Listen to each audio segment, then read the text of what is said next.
það sægist þá. Jæja, góðan daginn. Þú verið hjartalega velkomin á þetta málþing sérfræðihjúkrun. Ég heiti Rakel Jónsdóttir og sérfræðingur í hjúkrun Nýbura hérna á kvenna- og barnasviði og lektor við hjúkrunar- og ljósmæðrafræðideild og mun stýra málþinginu í dag. Málþingi er semst haldið í samstarfi hjúkrunar- og ljósmæðrafræðideildar og sérfræðinga í hjúkrunar á Landspítala og hluti af meistaranámi nemenda í námskeiðinu hjúkrun á sérsvið 2. Sérfræðihjúkrun hefur á undanförnum árum orðið sífellt mikilvægari þáttur í heilbrigðisþjónustu og bæði hér á landi og alþjóðavísu. Með aukinni sérhæfingu, rannsóknum og klínískum þróun hefur skapast dýrmæt þekking sem styrkir þjónustu við sjúklinga og stuðlar á þróun heilbrigðiskerfisins. Markmið málþingsins í dag er að varpa ljós á þessa þróun, ræða inntak sérfræðihjúkrunar og afurðir hennar í klínísku starfi á Landspítala og velta fyrir okkur hvaða hlutverki hún getur gegnt í framtíðinni. Dagskráin samanstendur á nokkrum stuttum erindum og í lokin verða pallborðsumræður þar sem við gefum okkur tækifæri til að ræða þessi málefni frekar og taka við spurningum úr sal. Og ég vil því hér meðsetja þetta málþing.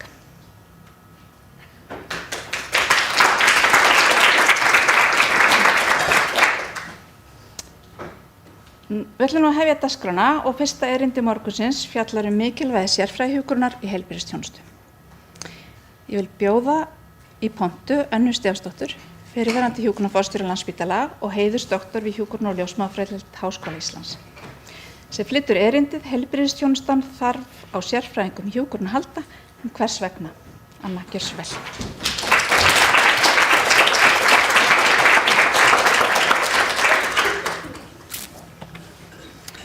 Erstu með einhvern svona? Allt gott, þá höfum við þetta. Þú ert búið með það, sem er gott, þá höldum við þessu bara svona.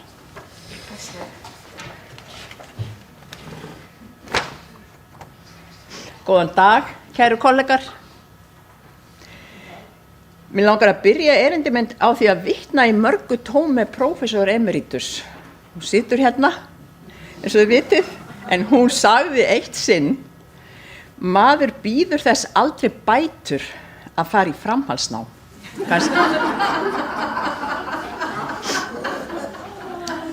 Það er kannski einhverju hérna inni sem geta tekið undir það. En hvað var Marga eiginlega að meina? Og ég hef oft hugsað til þessara orða og leyfi mér að skilja orð hennar þannig að maður verði aldrei samur að loknu framhaldsnámi, þýðir eiginlega það sama og bera þess ekki bætur. Það þroskar mann ekki bara sem fagmann, heldur líka sem einstakling.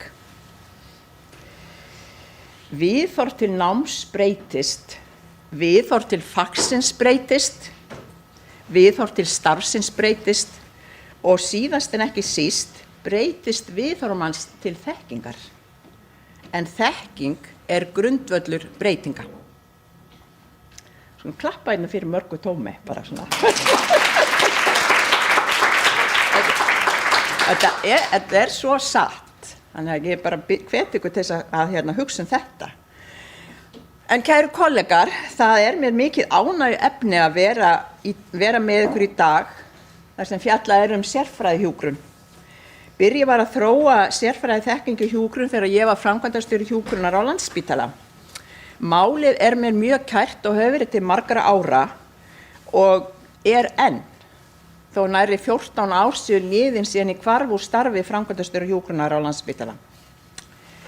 Ég hef á þessum árum reynt að fylgjast með því helsta sem skrifað sérfræðihjúkrun, sækja erindi og stundum gríp ég líka niður í fréttir og heimasíðum erlendra hjúkrunarfræðinga, eins og til dæmis Royal College of Nursing í Bretlandi, og ég les það sem skrifað í tímaritið okkar sérfræðihjúkrun. Ég ætla að deila með ykkur frétt á heimasíðu Landspítala frá haustinu 2004, en þar segir: á þessu ári hefur hjúkrunarforstjóri ráðið 6 hjúkrunarfræðinga til starfa sem sérfræðinga í hjúkrun. Þann 12. febrúar 2003 samþykkti heilbrigðis- og tryggingamálaráðherra endurskoðaða reglugerð frá árinu 1993 veitingu sérfræðileyfa í hjúkrun. Í reglugerðinni meðal annars kveðið á hverjir geti kallað sig sérfræðing í hjúkrun. Nýmæli í endurskoðun reglugerðinni að nú unnt að sækja sérfræðileyfi á klínískum sérsviðum hjúkrunar. Á undanförnum árum hefur mikil umræða átt sér stað á Landspítala Háskólasjúkrahúsi hlutverk og stöðu sérfræðinga í hjúkrun og margt sem bendir til að nú á tímum mikilla breytinga hafi þörf fyrir sérfræðiþekkingu í hjúkrun aukist. Það því mikið fagnaðarefni að heilbrigðisráðherra hefur nú undirritað áðurnefnda reglugerð. Það var mikil gleði á Landspítala þegar þetta gerðist. Síðan segir í fréttinni hvert sé megin hlutverk sérfræðinga í hjúkrun og sértækt framlag þeirra til hjúkrunar skilgreint í stuttu máli. Ég þeirrar skoðunar að reglugerð veitingu sérfræðileyfa í hjúkrun hafi brotið blað í sögu hjúkrunar á Landspítala. Þá tókst okkur að fá samþykki fyrir því að taka upp þetta starfsheiti, það að segja starfsheitið sérfræðingur í hjúkrun. Undirbúningurinn hafði staðið í nokkur ár, talsvert margir hjúkrunarfræðingar hafði sótt meistaranám í klínískri hjúkrun við erlenda háskóla og rannsóknir í hjúkrun sýndu ótvíræðan árangur af störfum þeirra, meiri gæði hjúkrunar og betri árangur meðferðar. Fyrsta minnisblaðið mitt starfsheitið sérfræðingur í hjúkrun dagsett 2001. En fyrstu hjúkrunarfræðingarnir voru ráðnir árið 2004 eins og kom fram í fréttinni áðan sem birtist á heimasíðu Landspítala. Ég minnist þess þegar ég fór fyrst með minnisblað starfsheitið á fund í framkvæmdastjórn Landspítala, þá var ég spurð: sérfræðingur í hjúkrun til hvers? Hjúkrunarfræðingur ekki nóg fyrir ykkur? Og þetta var ekkert alveg einfalt og ég veit að fleiri fóru til forstjóra til þess að tala þáverandi forstjóra til þess að tala mikilvægi þess að taka upp þetta starfsheiti. Þegar fyrsti hjúkrunarfræðingurinn sem lauk klínísku meistaranámi í hjúkrunarfræði kom heim frá að námi loknu í Bandaríkjunum árið 1985, þá gerðu mér sér, hún kom heim 1985, en þá gerðu menn sér almennt ekki grein fyrir mikilvægi meistaramenntunar í hjúkrunarfræði fyrir afdrif sjúklinga og margir hugsuðu þá með sér og aðrir sögðu: sérfræðiþekking hvað? Hvað vill hún eiginlega upp á dekk? En sjúklingarnir fundu vel fyrir hennar sérstöku þekkingu, til dæmis hversu örugg hún var og hún ræddi við þá af þekkingu meðferðina sem hún veitti. Straumhvörf urðu í menntun hjúkrunarfræðinga árið 1998 þegar meistaranám í hjúkrunarfræði hófst við Háskóla Íslands. Allt frá upphafi námsins hefur áhersla verið á klínísk sérsvið hjúkrunar. Og starfsnám til sérfræðiréttindi í hjúkrun og ljósmæðurfræðum hófst svo á Landspítala árið 2008, en starfsnámið býr hjúkrunarfræðinga og ljósmæður undir sérfræðins hlutverkið og auðveldar þeim að þróa sína sérfræðiþekkingu. Í fréttinni sem ég nefndi áðan af heimasíðu Landspítala 2004 var talað að á tímum mikilla breytinga í heilbrigðisþjónustunni sé meiri þörf fyrir sérfræðinga í hjúkrun. Stöndum við ekki einmitt nú frammi fyrir miklum breytingum í heilbrigðiskerfinu sem óhjákvæmilega hefur áhrif á hjúkrun og mikilvægi sérfræðiþekkingar og sérfræði hjúkrunar bæði innan stofnana og utan. Viðfangsefnin verða sífellt flóknari og kröfurnar aukast. Getur verið að stjórnendur í heilbrigðisþjónustunni geri sér ekki almennt grein fyrir gildi sérfræðihjúkrunar. Því mér virðist sem stöðum sérfræðingi hjúkrun hafi ekki fjölgað í samræmi við umfang heilbrigðisþjónustunnar á undanförnum árum. Eða kannski veit ég bara ekki nóg það. Og þið kannski segir mér það á eftir hvað þið telið að sé rétt í þessu. Eða hafa stjórnendur hjúkrun ekki nægilega sterka rödd innan heilbrigðisþjónustunnar til að samfara aðra stjórnendur gildi sérfræðihjúkrunar þegar að kemur að breytingum í heilbrigðisþjónustunni. Eða ekki nægileg áhersla lögð á hvað aðgreinir störf sérfræðinga í hjúkrun frá störfum annara hjúkrunarfræðinga. Maríana, truflan aðeins þegar hún kom inn. Svo ég ætla bara að byrja aftur Maríana. Eða ekki nægileg áhersla lögð á hvað aðgreinir störf sérfræðinga í hjúkrun frá störfum annara hjúkrunarfræðinga. Og hvað rannsóknir til margra ára sýna árangur starfa þeirra á sjúklinga, fjölskyldu þeirra og til að lækka kostnað í heilbrigðisþjónustunni. Og það eru rök sem við á að nota, lækka kostnað í heilbrigðisþjónustunni. Sérfræðingar í hjúkrun þróa þekkingu í sinni sérgrein yfir langt tímabil. Þeir þurfa að loknu meistara- eða doktorsnámi að setja sér ný markmið, læra að beita nýjum aðferðum, til dæmis hvernig best að innleiða nýjar hjúkrunarmeðferðir, og þeir tilanga sér nýja og dýpri nálgun við hjúkrun. Kannski tölum við ekki nógu mikið einmitt þetta. Öll ákvarðanir í hjúkrun verður markvissari og öruggari með sérfræðihjúkrun. Heimildum ber saman að störf sérfræðinga í hjúkrun séu afar fjölþætt og ég ætla að nefna 5 meginþætti sem eru taldir einkenna störf þeirra og sérfræðingar í hjúkrun sem hafa unnið hérna alveg frá 2004, þetta vita allt það hver þeirra sérstöku störf eru, en ég ætla samt að minna á hvað þetta er mikilvægt. Sérfræðihjúkrun við flóknum heilbrigðisvanda er eitt af inntakinu í störfum sérfræðinga. Þeir þróa sína sérfræðiþekkingu til þess að geta veitt sérhæfða og flókna hjúkrun ákveðnum sjúklingahópi sem þarfnast hjúkrunar umfram það sem að almennir hjúkrunarfræðingar hafa þekkingu til. Afla sér sífellt nýrrar þekkingar til þess að geta þróað hjúkrunarmeðferðir fyrir sjúklinga með flókin og langvinn veikindi. Hjúkrunarstýrðar göngudeildir eru dæmi þetta. Þar stýra sérfræðingur í hjúkrunarmeðferð og eru í lykilstöðu til að fræða og leiðbeina sjúklingum og fjölskyldum þeirra.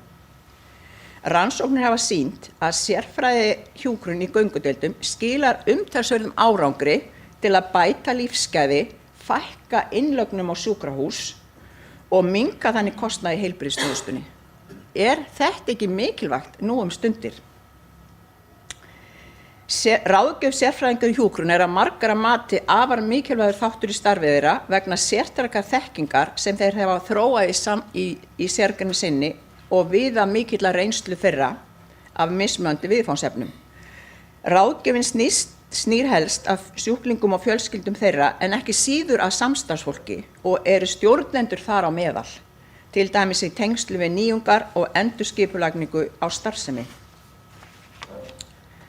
Sérfræðingar í hjúkrun eiga að vera þátttakendur og til ráðgjafar í stefnumótun hjúkrunarþjónustu og við endurskipulagningu á þjónustu við sjúklinga innan þeirra sérgreinar. Í nýlegri ritstjórnargrein í tímaritinu Clinical Nurse Specialist kom fram að hjúkrunarfræðingum finnst stefnumótun fjarlæg klínísku starfi. Á starfsumhverfi en hefur samt ákvörð allar stefnumótandi ákvörðanir í heilbrigðisþjónustu hafa mikil áhrif á starfsumhverfi allra sem vinna í hjúkrun. Þess vegna er nauðsynlegt að rödd hjúkrunarfræðinga heyrist þar sem stefnumótun fer fram. Framlag sérfræðinga og sérfræðiþekking skiptir miklu máli, eigi markmið stefnumótunarinnar að nást.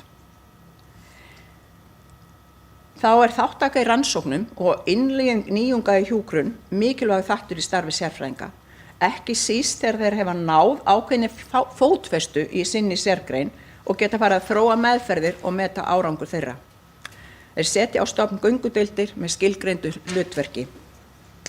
Einnig eru sérfræðingar í hjúkrun í lykil aðstöðu að nota og kynna notkun gagnreyndar þekkingar eða með öðrum orðum innleiða gagnreynda starfshætti í sinni sérgrein. Þá er kennsla og fræðsla ríkur þáttur í sérfræðihjúkrun sem nær til sjúklinga og fjölskyldna þeirra og einnig til samstarfsfólks. Sérfræðingar í hjúkrun bæta líðan og auka lífsgæði sjúklinga sinna með nýrri nálgun og fræðslu til þeirra og fjölskyldna þeirra. Þannig eru þeir í lykil aðstöðu að fræða og leiðbeina samstarfsfólki sínu, ekki síst við innleiðingu nýjunga í hjúkrun. Í mínum huga eru sérfræðingar í hjúkrun frumkvöðlar og brautarreiðendur. Þeir byggja starf sitt á gagnreyndri þekkingu, taka frumkvæði, taka forystu við að innleiða nýjungar í hjúkrun. Þeir eru einnig málsvarar breytinga og eru sífellt að leita nýrra leiða til að bæta þjónustu við sjúklinga og fjölskyldu þeirra. Og þeir láta aldrei deigan síga. Þeir gefast ekki upp. Síðast en ekki síst, þá eru sérfræðingar í hjúkrun faglegir leiðtogar. Þeir búa yfir víðtækri þekkingu og skilningi á breytilegum aðstæðum. Þeir byggja ákvarðanir sínar á viðamikilli þekkingu. Þeir þekkja til dæmis vel einkenni breyting á sjúkdómsástandi sjúklinga og geta séð fyrir og komið í veg fyrir versnandi ástand með því að skipuleggja viðeigandi hjúkrunarmeðferð. Þeir láta fátt koma sér á óvart. Þeir meta aðstæður reglulega til að koma í veg fyrir að vandamál skapist. Þeir hafa sjúklinginn ætíð í forgrunni við skipulag hjúkrunar. Og þetta þekkja þið hérna sérfræðingar með margara ára reynslu. Þið viti nákvæmlega hvað er að gerast í ykkar sjúklingahópi og geta brugðist við eins fljótt og hægt er.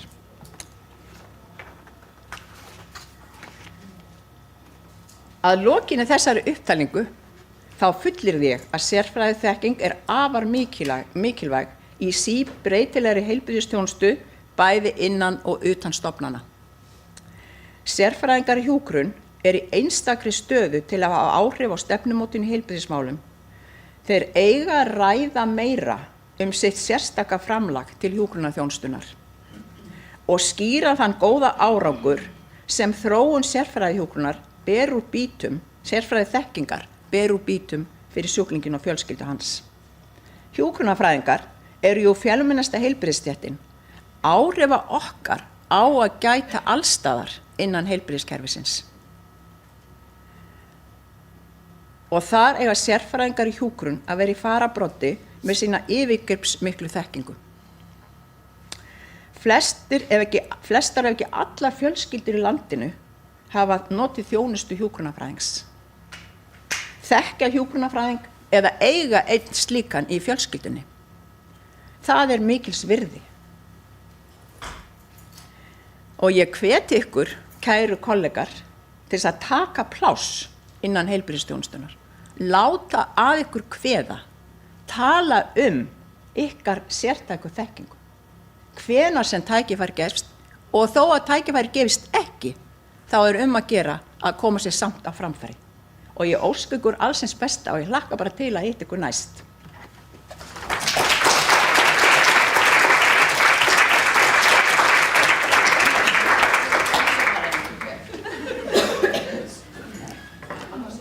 Takk Anna fyrir þetta frábæra erindi. Mér finnst næstu eins og við getum bara hætt núna. Það er bara svo mikilvægur boðskapur og mikil brautryðjandi og eiginlega ég verið að hugsa svona móðir sérfræði hjúkrunar á Landspítalanum. Er það ekki? Pínu svona. Já.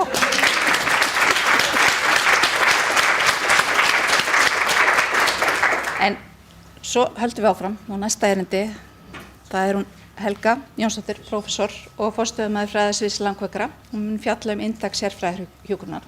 Helga, gjör svo vel. Ég ætla að setja þetta hérna upp. Má ég hafa opið fram, ég þarf svo mikið loft. Þú tekur svo mikið pláss. Já, að sjálfsögðu. Það er bara stundum sem að einhverjir ferðast hérna framhjá með hávaða. Já. En við sjáum þá bara til.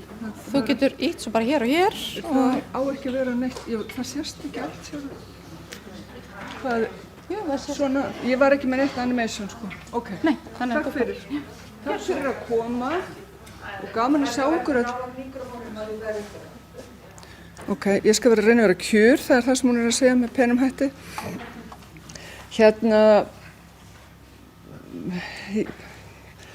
Það harmonerar eins og flýsur rast, það sem ég ætla að fara að tala um núna.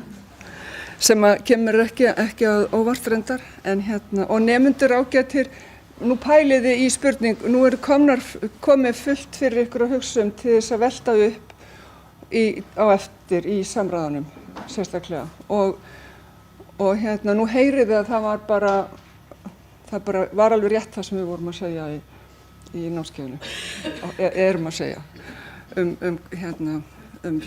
því það svolítið, við erum stundum svolítið að ýta á nemendur til þess að stökkva til þess að sjá sig sem verðandi sérfræðinga, það allt stórt skref stundum og það bara allt í lagi. En mig langar að tala pínulítið áskoranir, svo ætla ég að tala einhverju leyti sérfræðihjúkrun og þekkingu og hvernig lærist sérfræðihjúkrun. Og þetta ekkert að þessu tæmandi, en ástæðan fyrir því að ég að tæpa á þessu að stundum mér finnst sumir þess að þátt að bara þurfa að vera núna í umræðinu um sérfræðihjúkrun og þekkingu. Mér finnst það skipta mjög miklu máli. Ég ætla að byrja á áskorununum og það hægt að taka þær út í allan dag, en það hægt að segja að skortur á skilningi og mögulegu framhaldið í sérfræðihjúkrun í heilbrigðisþjónustu sé áskorun, og Anna var algjörlega útfæra það fyrir okkur. Við verðum að láta í okkur heyra og við verðum líka að vinna rannsóknir til þess að greinargerðir og annað til að sýna fram á hvað við erum að tala og það algjörlega augljóst og bara bætast við, já, ég var að vera kjör. Ég held að ásætta beislaði. Og ok, takk fyrir, af því þá ég sé ekki, ég get hort bara hér, ok, en afsækki. En sem sagt að það er oft hægt og það var og hefur verið þetta oft að þarna þegar við höfum ekki getað sannað hvað við erum að gera, það sýnt nægilega skýrt fram á það, mér finnst við hafa siglt frekar lygnasjó á Íslandi miðað við kannski víða, en til dæmis í Bandaríkjunum fyrir á 10. áratug síðustu aldar þá eiginlega þurrkuðust meistaramenntar klínískir sérfræðingar út af því að það var ekki nógu augljóst hvert þeirra framlag var. Og það var mjög sorglegt, en þeir brugðust við í hins vegar. Og auknar þarfir fyrir sérfræðihjúkrun vegna fjölgunar langveikra og fjölveikra einstaklinga. Þetta kannski megin áskorunin okkar og maður hugsar oft til þess hvernig eigi að sinna þeim, akkurat í nýju fyrirkomulagi á nýjum spítala, en svo erum við auðvitað líka að tala heilsugæsluna mjög mikið og vaxandi og já. Og mér langar líka aðeins að nefna að því mér finnst heilsugæslan hefur ekki alveg fengið nægilega mikla athygli alltaf hjá varðandi sérfræðihjúkrun, en það líka í svona litlu landi að þá þarf meira af sérfræði þekkingu sem annars kannski væri í heilsugæslu, jafnvel að vera þá í göngudeildum hér við stærri spítala. En síðan ætla ég aðeins að tala kennsluna, að það hreinlega skortur á skilningi á sérstöðu kennsluaðferða og handleiðslegu seminarum. Að það ekki bara að við erum fjársvelt eins og kunnugt það hefur verið fækkun á kennslustundum og það eru eiginlega allir sem koma nálægt klínískri kennslu eða þessu meistaranámi okkar sammála að þessi fjarkennsla ekki að virka. Og við sjáum verulega hnignun á mörgum þáttum vegna fjarkennslunar. Og það einfaldlega þannig.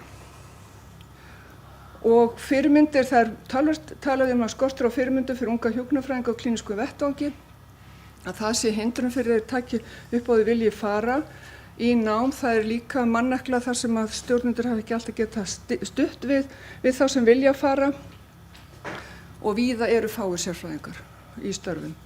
Síðan eru þessar hugmyndir sem eru breytingar á meistaranámi að færast frá akademísku meistaranámi til náms á forsendum fagháskóla, það að segja, og bæði það og svo að sérfræðiþekking bætist ofan á meistaragráðu sem oft þá MN, Master of Nursing, sem ekki akademísk gráða í sjálfu sér, að það eru mjög margir sem ekki sjá hvernig það hægt og hvernig fólk fari áfram í nám á þessum forsendum og ekki bara aftur í aðra meistaragráðu til þess að vera sérfræðingur í hjúkrun og svo í starfsþjálfun og svo í doktorsnám kannski. Þetta mjög langt ferli og það þarf og hefur alltaf verið gert eða reynt að gera einhversslags úttektir og mat og ég held að þarna séum við líka stödd núna að það verður að skoða þetta miklu, miklu betur. En síðan þá ætla ég aðeins að tala hérna líka sérfræðiþekkingu að það ástæðan fyrir ég set þetta þessi mikla áhersla á evidence-based practice. Að þegar við erum að kenna klíniska sérfræðihjúkrun þá það miklu meira heldur en að tileinka sér og innleiða evidence-based guidelines og annað þessu. Þetta miklu djúpstæðara og yfirgripsmeira og byggir á forsendu hjúkrunar og skapar henni samhengi. Þannig að við erum að tala samspil kenningarlegrar og gagnreyndar, siðferðilegrar og praktískar þekkingar. Við vitum þetta en við þurfum að horfa meira til þessa og nota þetta og nýta þegar við erum að vinna og læra. Það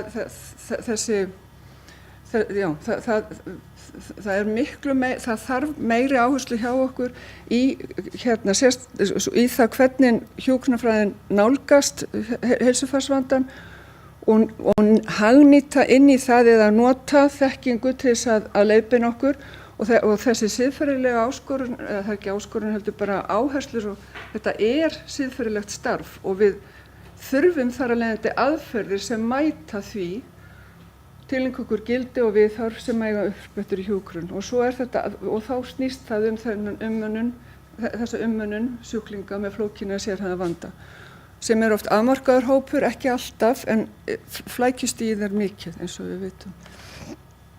Og þetta önnur slæða sem ég þarf ekkert endilega að tala nákvæmlega mikið en það þessi áhersla á að nota þekkingu í hjúkrun. Við hljótum að þurfa að, ef við ætlum að kallast akademísk starfsgrein, að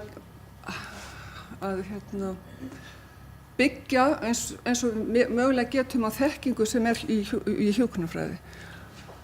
Og þarna til dæmis, það ekki bara siðfræði, en það líka þjónustuform og það svo áhugavert hvað skipulag þjónusta og strúktúrin skiptir miklu máli þegar við erum að þróa okkar hjúkrun og kannski dálítil sérstaða í því. En síðan alls konar aðferðafræði sem ekki bara rannsóknaraðferðafræði heldur líka aðferðir til að þróa starf og innleiða breytingar og annað þessu þar. Og svo búið að tala mjög skemmtilega faglegan þroska og forystu til að leggja mörkum til faggreinarinnar, þannig ég ætla nú alls ekki að tala meira það. Og bara aðeins til þess að ítreka þetta með það að þegar við erum að tala hjúkrunarstarfs sem á að vera uppspretta þekkingarinnar og grundvallar það sem við skilgreinum okkur út frá, að þá það aðeins öðruvísi heldur en bara að hagnýta þekkingu sem til staðar eins og þetta hagnýta staðreyndir. Hagnýta evidence-based þekkingu sem ég ekki að draga úr, heldur bara alls ekki, heldur reyna að segja að við þurfum að nota þetta í samhengi við starfið. Og starfið á að vera uppspretta þekkingar og starfið á að vera það sem allt veltur á og það mjög mikilvægt að við hlúum mjög vel að því held ég líka. Og það hefur kannski verið partur af því hvað okkur stundur reynist erfitt að útskýra hvað við erum að gera. Við erum ekki svo vön að vera að tala hvað við gerum í starfinu, hvað við gerum með sjúklingum. Grunum það. En þegar við erum að tala bara að hagnýta þekkingu, að þá erum við mjög ofta að tala þetta to apply og það þýðir þá að beita stöðluðum aðferðum sem eiga að leiða til staðlaðrar útkomu og það ágætt að hafa það sem svona kontrast til að geta, það annað heldur en það hvernig við beitum þekkingu í klínísku starfi. Það mikilvægt en við erum ekki alltaf að leita sömu útkomu fyrir sjúklinga. Það ákveðni standardar sem við viljum uppfylla en síðan þurfum við aðlaga að sérstökum einstaklingum og fjölskyldum. Og svo þetta með að læra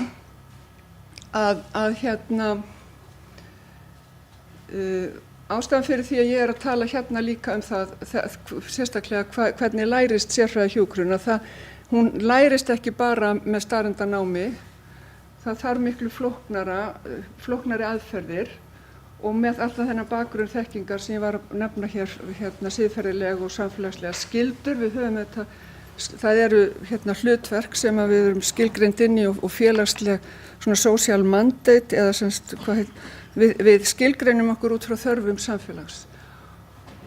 Og við þetta þrengjum við oft viðfangsefnin okkar við tiltekinn heilsufarsvanda með öflugri einstaklingsmiðari leiðbeiningu eða jafnvel handleiðslu.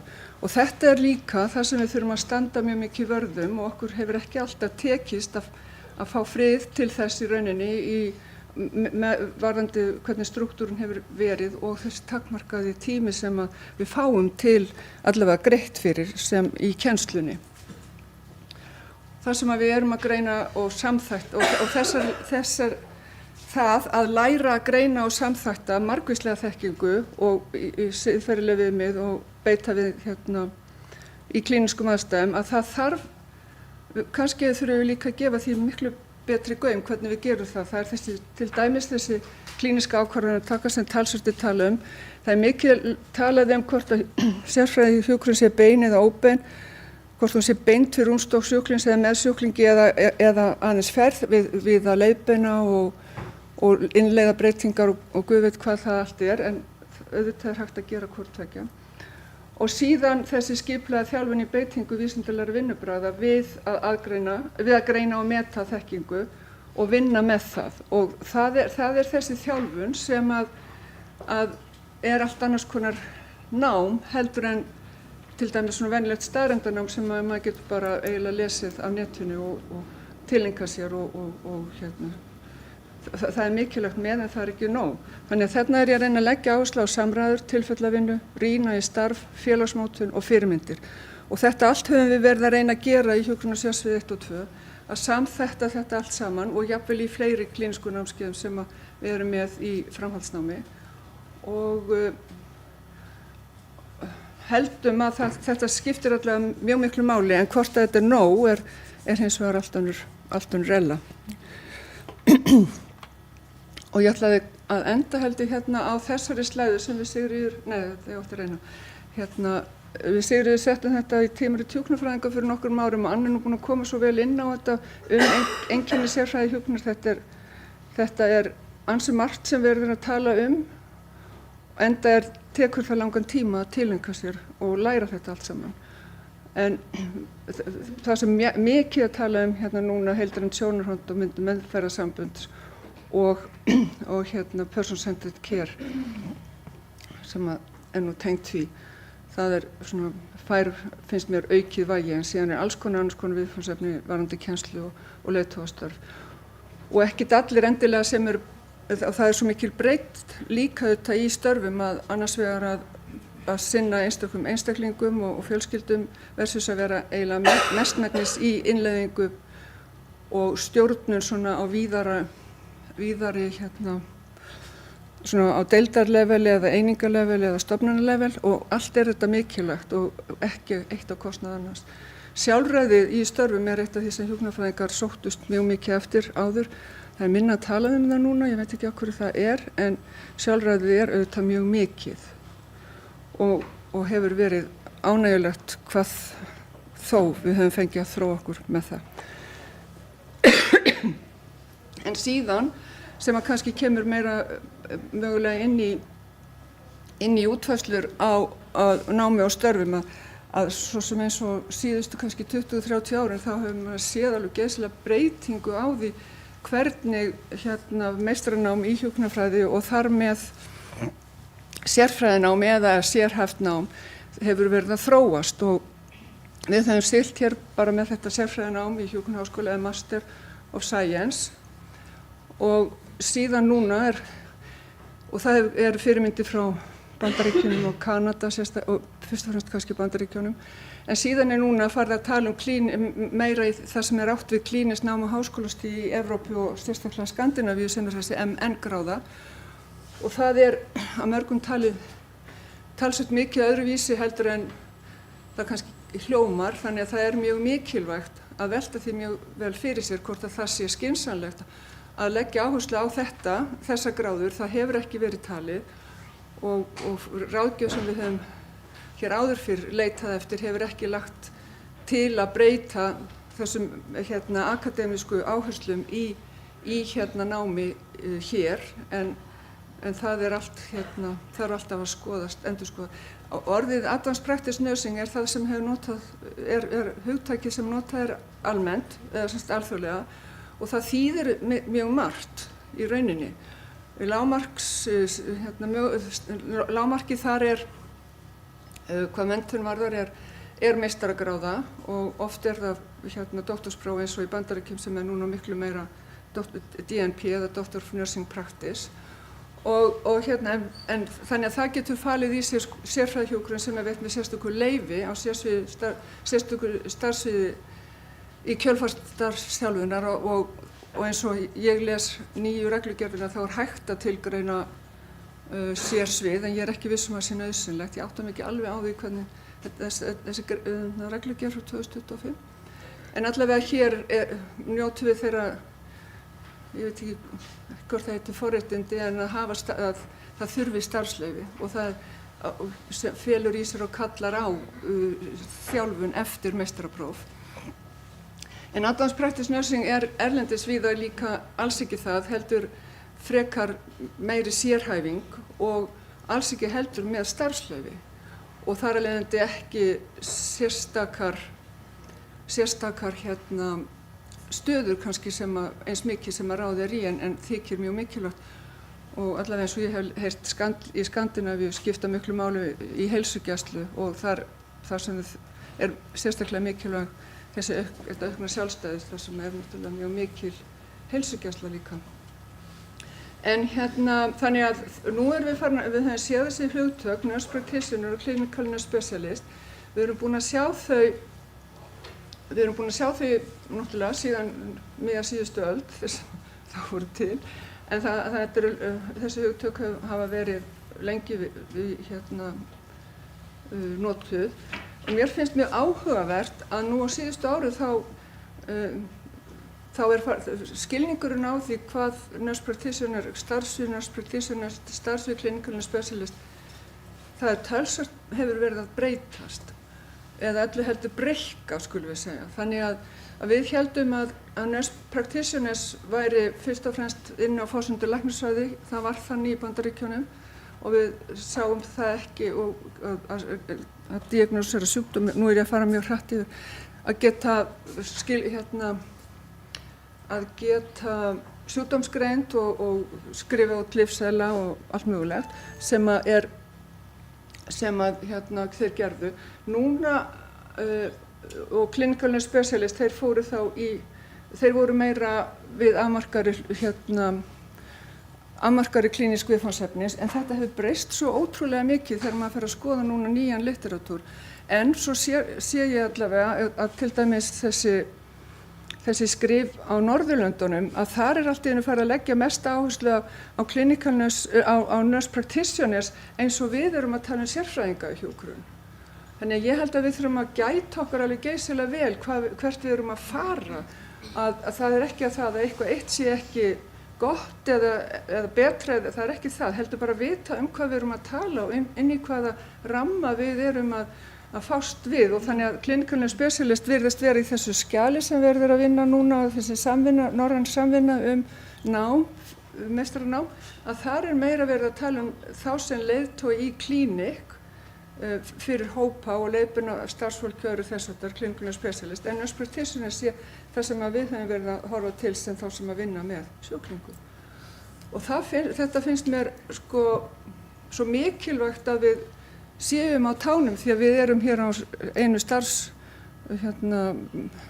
vinnumarkaði og allt hreint og við getum ekki tekið heldur líka bara gripið einhverja hugmyndir úr tómarúmi heldur í hvaðas og það svo þessi skýrsla sem ICN hefur setti 2020 svo áhugavert hvað hún að reyna að ná utanum alveg geysilega fjölbreyttan raunveruleika, alveg rosalega ólíkt milli landa en að reyna einhvern veginn að ná einhverju samhengi og þá svo mikilvægt að hafa heildarmyndina, það það sem ég myndi vilja leggja áherslu á.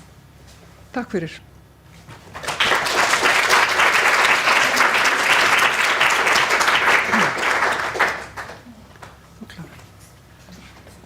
Takk Helga fyrir áhugavert flott erindi Ég ætla nú aðeins að laga þetta hérna og svo bara bjóðum við Landspítalinn endalaust með einhverja tilkynningar með neyðarviðgerð hérna fyrir ekki við. Svona, ég var búin að finna þitt erindi.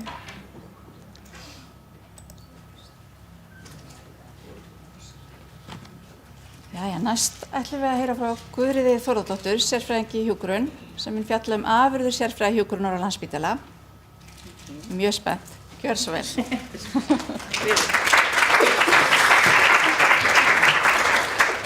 Já, takk fyrir og takk fyrir tækifærið til að fá að kafa ofan í þetta, bæðilegandi. En já, ég náttúrulega elska að tala hjúkrun, þannig að ég gæti gert það í allan dag. En svona aðeins til þess að byrja þetta umfjöllunarefni, þú veist hvað eru margir sérfræðingar í hjúkrun á Landspítala og ljósmæðurfræðum, að sem betur fer að þá fer þeim fjölgandi og fyrstu kynslóðar hjúkrunarfræðingarnir eru svona detti eftir laun og við höfum horft á eftir þeim nokkrum á eftir laun. En sem betur fer að þá hallar þessi lína í rétta átt og við erum, en samt sko, við erum í fagráðunum á spítalanum búin að vera að gera þarfagreiningar á hversu marga sérfræðinga í hjúkrun vantar núna á spítalan, ekki næstu 5 árin eða eitthvað heldur núna. Og það mat okkar sem erum í þessu að það vanti um 135 sérfræðinga í hjúkrun, bara nú þegar á spítalan. Þannig að og þið sáu hjá Helgu áðan hvað það tekur langan tíma að búa þá til. Þannig að það er verk að vinna.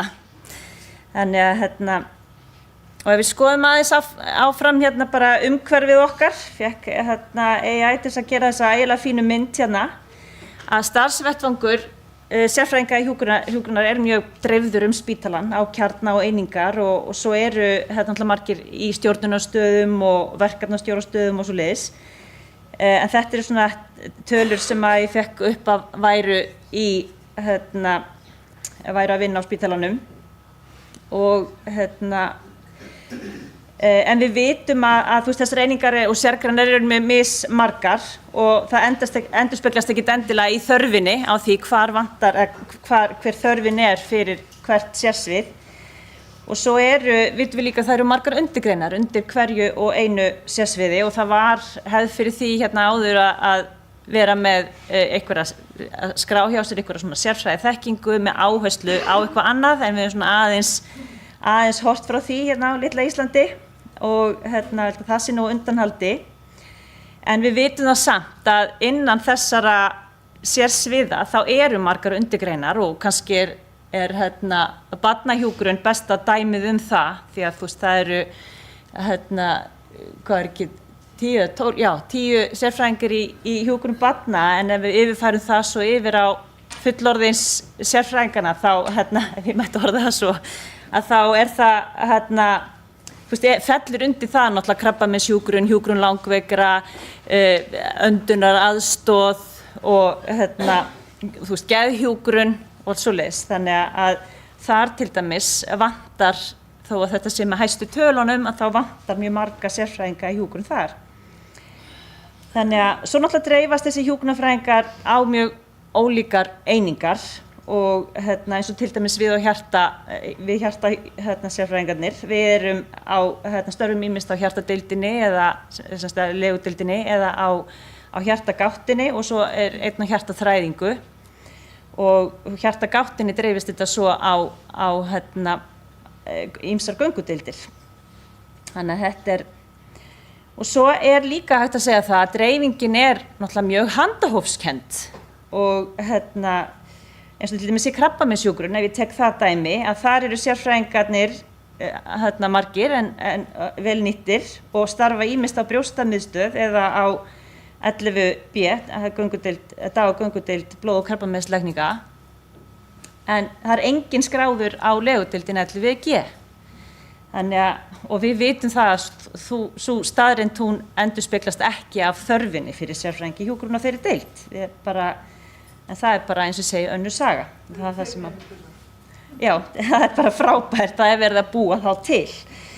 Og það er einmitt líka út af þessu sem við höfum verið að gera þarfagreiningar, að þetta hefur verið þá dálítið, sérfræðingar í hjúkrun svona spretta svolítið upp bara þar sem að þeirra áhugi er.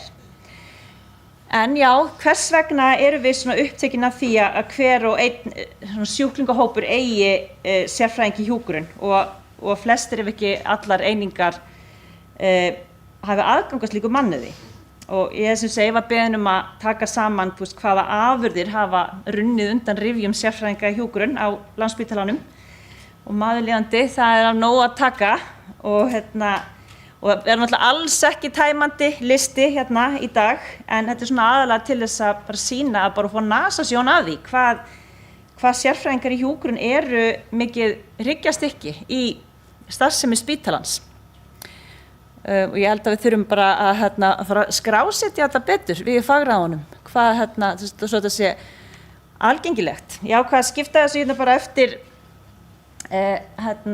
hlutverkunum okkar í okkar starfslýsingu og ákvað að byrja þessum hluta sérfræðihjúkrunar því að í upphafi eða semst í byrjun þessar aldar að þá voru sérfræðingar í hjúkrun líklega einna helst í þessum störfum.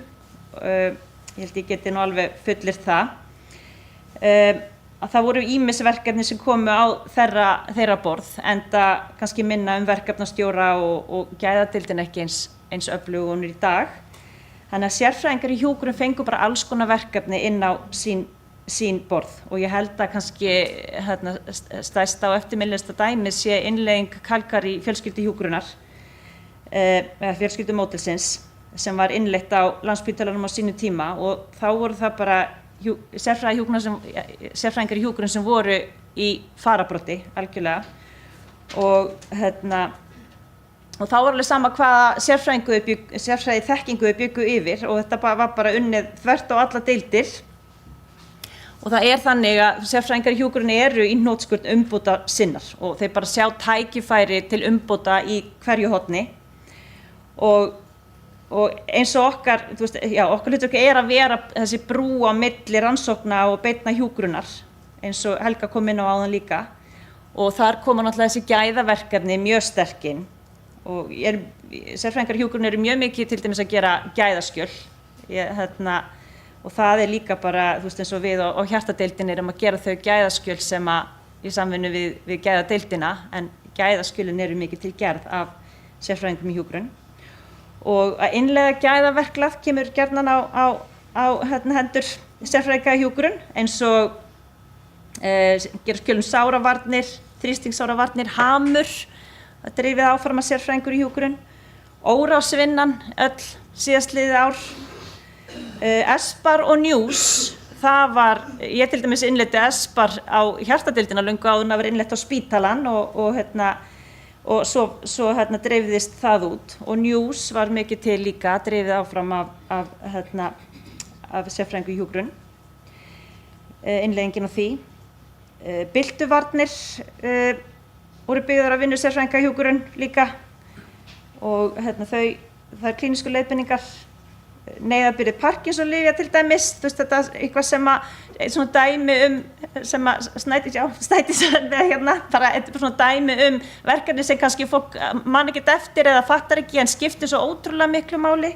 Snædís gerði það í sínu starfsnámi til sérfræðiviðurkenningar og að sé neyðarbirgðir til á Hringbrautinni og svo eru hjartadeildinni og í Fossvoginum það held ég á taugadeildinni. Og ljósameðferð við nýburagulu og með til dæmis bent á að nefna og svo náttúrulega eins og meðvera á krabbameinssviðinu, þetta er bara drifið áfram af Nönnu og fleiri góðu fólki þar. Og svo náttúrulega öll rannsóknarvinna, hún er meira minna, það er náttúrulega ekki nógu mikið að rannsóknum gerðar í hjúkrun og við erum alltaf að tala um það að við þurfum að gera meira því en það sem er gert er meira minna sérfræðingar í hjúkrun og með dyggri aðstoð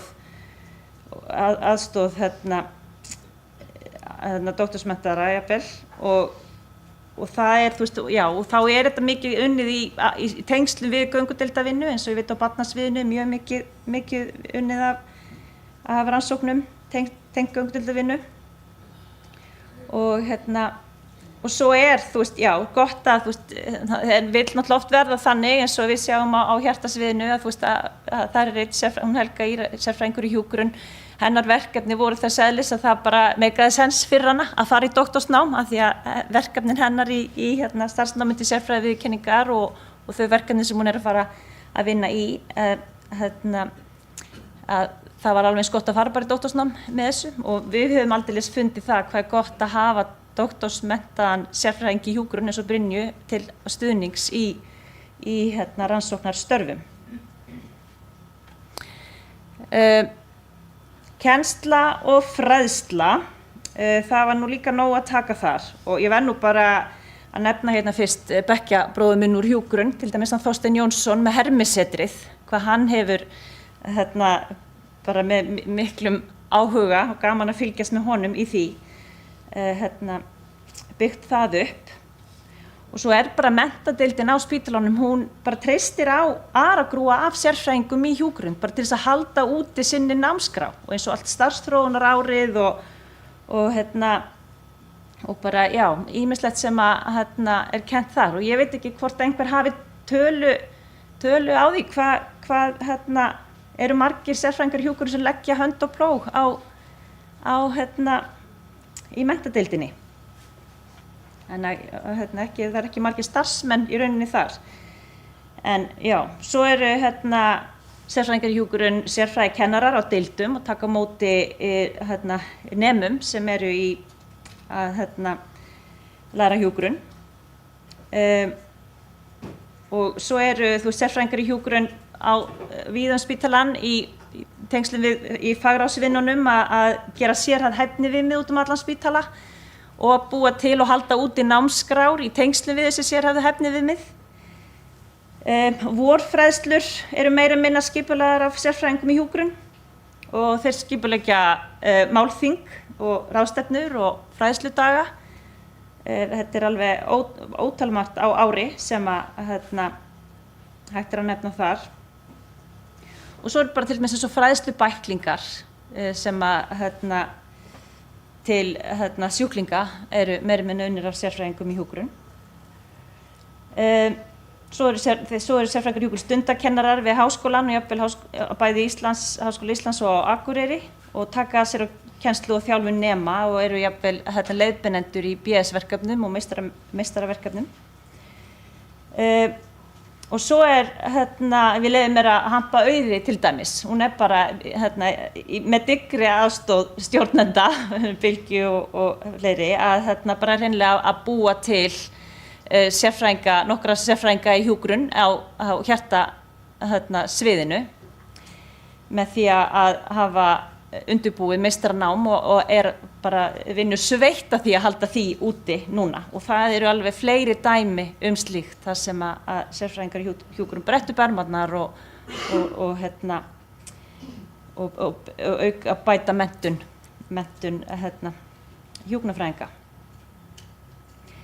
Þannig að já, svo er það ráðgjafa hlutverkið. Það getur nú verið ýmiss konar og alls konar og sérfræðingar í hjúkrun og spítalanum hafa náttúrulega mismikið ráðgjafa hlutverk og hún getur verið bæði formleg og óformleg inn á deild eða sviðinu eða kjörnum og í til dæmis minni klínísku vinnu þá er ég ekki með neina formlega ráðgjöf, ég er ekki fæ ekki sendar ráðgjafa beiðnir en á vaktinni fæ ég alveg ótal margar óformlega ráðgjafa beiðnir. Maður er bara stanslaust að veita einhvers konar ráðgjöf ýmist til samstarfsaðila, stjórnenda eða sjúklinga eða jafnvel bara fólk út í bæ og aðstandenda. Og það er styrkur sérfræðinga í hjúkrun að vera skapandi og agaðir í vinnubröðum og vita hvar eigi að leita svara og kunna að leita gæðaskjölum og finna leiðbeiningar og það er svo fyrir utan alla þekkinguna og reynsluna sem við búum að í okkar sérsviði. Þannig að það eru miklar ráðgjafir. Svo eru náttúrulega aðri sérfræðingar en ég sem eru að bara veita ráðgjöf alla daga, formlega ráðgjöf, eins og líknarráðgjöf á teyminu, verkjateyminu, sárahjúkrunarfræðingar og fleira. Þannig að það er margt sem kemur þar inni líka. Og svo þá komum við að klíníska starfinu sem er uppáhaldið mitt. Og það er mín skoðun að upp úr klíníkunni sprettur sérfræðingurinn. Og ég alveg hef oft sagt það að ég nærist á klíníkinni. Og það hefur oft svolítið vafist fyrir fólki hvað er klíník í störfum sérfræðinga í hjúkrun og hvað er ekki klíník.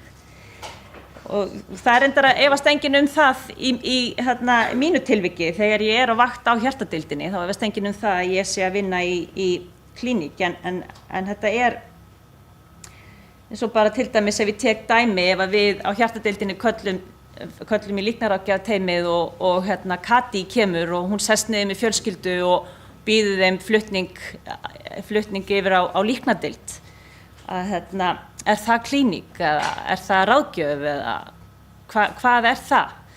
Þannig að mér finnst það að vera pjúra klíník og verða, veita hjúkrunarmeðferð. Og eins og ég sagði áðan að þá erum við í klíníkinni, við erum tengingin í rauninni við rannsóknirnar og gæða verkefnin. Og í klíníkinni fæ ég bestu tilfinninguna að ég sé að gera eitthvað sem skiptir máli. Ég bara finn það algjörlega eigin skinni. En það er mjög erfitt að mæla það sem afurð. En ef ég tala afurðir, sérfræðinga í hjúkrun tengt klíníkinni, þá er nærtækast kannski að tala til dæmis stofnun ýmissa göngudeilda sem hefðu ekki orðið til nema fyrir Elju sérfræðinga í hjúkrun sem stofnuðu þær á sínu tíma og komu þeim á legg og halda þeim jafnvel úti ennþá. Og það er til dæmis eins og göngudeild Parkinsons sjúklinga og lungnasjúklinga og meltingarsjúklinga, að við höfum sérfræðingum í hjúkrun algjörlega því að þakka. Svo er ýmis verkefni og þjónusta sem hefur verið sett á laggirnar af frumkvæði sérfræðinga í hjúkrun og eru bara, beinlínis sköpunarverk sérfræðinga í hjúkrun. Eins og til dæmis, mér langar að nefna til dæmis Nýrnaskólann sem Hildur Einarsdóttir skapaði og hélt úti í mörg ár.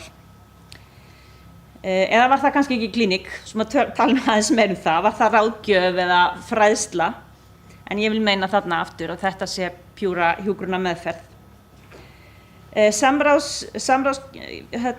Svefnráðgjöf til foreldra barna sem eiga erfiðleika með svefn, fyrst stofnað af Örnu Skúladóttur og svo hefur Kristín Björg haldið því út síðan. Göngudeild lungnasjúklinga með heimavitjunum, það var hugafóstur Þorbjörgar Sóleyjar. Bör, bráða öldrunarráðgjöf, það kemur frá sérfræðingi í hjúkrun og er algjörlega haldið uppi af sérfræðingum í hjúkrun. Og bara mjög mikilvægur hluti að þjónustu spítalans við aldraða og bara á Íslandi vil ég nefna. Og aftur segi það er ekki bara ráðgjöf, heldur líka mjög mikil klíník, ég held að geta nú tekið undir það. Og svo náttúrulega verkjateymið, það hefur aldeilis vaxið og dafnað síðustu ár fyrir tilstöðlan Elju aftur, bekkjarsystur minnar, þannig að Sigur Sóge. Og nota bene, það er sko ekki bara ráðgjöf, það er mjög mikil náttúrulega meðferð veitt þar. Sáramiðstöð, get nefnt það líka, og svo eru sérfræði ljósmæður, það er skilja víða eftir sig, bara slóð af umbótaverkefnum og alls konar þjónustum sem hafa verið, eru til vegna þeirra. Og svona get ég rauninni lengi talið áfram og eins og segi, það væri mjög áhugavert að skjalfesta þetta einhvers staðar ef einhver hefur ekkert að gera það. Og svo er það líka þannig að mönnun deilda helst gjarnan í hendur við mönnun sérfræðinga í hjúkrun. Og bara hjartadeildin til dæmis eitt dæmi það.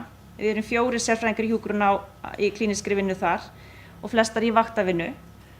Og hjartadeildin nú þekkt fyrir að vera, hafa fyrir góða mönnun og það af mörgum sökum, en það hefur til dæmis verið nefnt að það mjög vel haldið utan nýráðana, það góður stuðningur reyndra hjúkrunarfræðinga þar og vel haldið utan starfsþróun og svo framvegis. Þetta eru sögurnar sem þið heyrið örugglega hjartadeildina út í bæ eða þið heyrið einhverjar. Og ég alveg viss það líka að þið getið hugsað með ykkur hvað deildir sem eru að ströggla í mönnun að þar vantar örugglega sérfræðing í hjúkrun. Og þannig að það mjög mikilvægt að sérfræðingur í hjúkrun sinni klíniskri vinnu og beinni hjúkrun og sé dreift víða þar, víð spítalann. Svo það leiðtoga hlutverkið. Þetta eitt af bara okkar hlutverkum í starfi og sérfræðingar í hjúkrun eru leiðtogar og það kannski þess vegna sem við verðum sérfræðingar í hjúkrun, ég veit ekki hvað kemur undan, eggið eða hænan, en við vitum það að menntunin og þessi stuðningur í starfsnámi til sérfræðiviðurkenningar veitir okkur svo sannarlega byr undir vængina og leiðtogahlutverkið, þetta svona hlutverk sem skarast inn á öll hinn hlutverkin og auðvitað skarast þetta allt saman mjög mikið og erfitt að flokka þetta upp, en sérfræðingar í hjúkrun þeir raðast gjarnan í stjórnir og ráð og eru teknir í vinnuhópa og svoleiðis og eru í verkefnastöðum og stjórnunarstöðum eins og áður hefur komið fram og það eru sérfræðingar í hjúkrun sem eru rosa mikið í samstarfi við einhvers konar erlend samtök, tengslu við fagráðin eða fagdeildirnar. Sérfræðingar í hjúkrun þeir hafa frumkvæði og þeir þora, geta og þeir gera. Það það sem einkennir sérfræðinginn. Og eins og leiðtogun sæmir að þá eru þau líka ötulir í því að upphefja aðra hjúkrunarfræðinga sem að starfa með þeim í að vinna verkefnum og hjálpa þeim að skína og jafnvel að hvetja í framhaldsnám. Og það líka þannig eins og við höfum svolítið séð í kringum okkur á síðustu 20 árum eða svo að þar fjölgar sérfræðingum hraðast þar sem fyrirmyndirnar eru. Að þar sem eru sérfræðingar fyrir að þar verða til fleiri sérfræðingar. Já, sérfræðingar í hjúkrun eru leiðtogar og mörg í umbóta og gæðaverkefnum sem hafa runnin á spítalanum. Þau eru bara drifin áfram með sérfræðingum í hjúkrun en í samvinnu náttúrulega við annað fólk. Þetta náttúrulega ekki bara, nú ætla ég ekki að halda því fram að allir þessi sérfræðingar og allir þessi verkefni sem ég hef verið að nefna sé þeirra engamál. Því að sem leiðtogi að þá taka sérfræðingar í hjúkrun annað fólk með sér. Og svo gott dæmi það til dæmis verkefnahópur sem ég þátttakandi í, innleiðing samtals meðferðarmarkmið. Þar ég bara auðmjúkt vinnudýr en það bara drifið áfram af Kristínu Láru. Það bara algjörlega. Þannig að og svo verði nú líka að nefna það, auðvitað eru leiðtogar í hjúkrun, faglegi leiðtogar í hjúkrun víða á spítalanum sem ekki hafa meistaramenntun eða eru sérfræðingur í hjúkrun. Ég ætla alls ekki að gera lítið úr þeim störfum. Þó að ég sé að hampa sérfræði hjúkruninni sérstaklega og vekja athygli á því. Og bara til dæmis hjá okkur á hjartaþjónustunni að þá til dæmis Elinóra og 12G sem stofnaði göngudeild fyrir sjúklinga eftir opnar hjartaaðgerðir og svo Guðbjörg Jón og göngudeildinni sem algjörlega dregur vagninn þar. En þær eru meðlimir í fagráðun okkar af þeim forsendum. Þannig að leiðtogarnir eru víða. En sérfræði menntunin og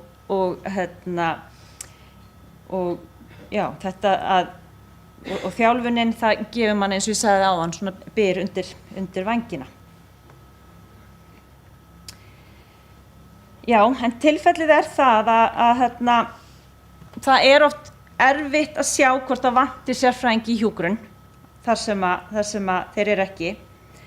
Því að það svolítið erfitt að sjá hvaða afurðir væru til ef að það væri sérfræðingur þar.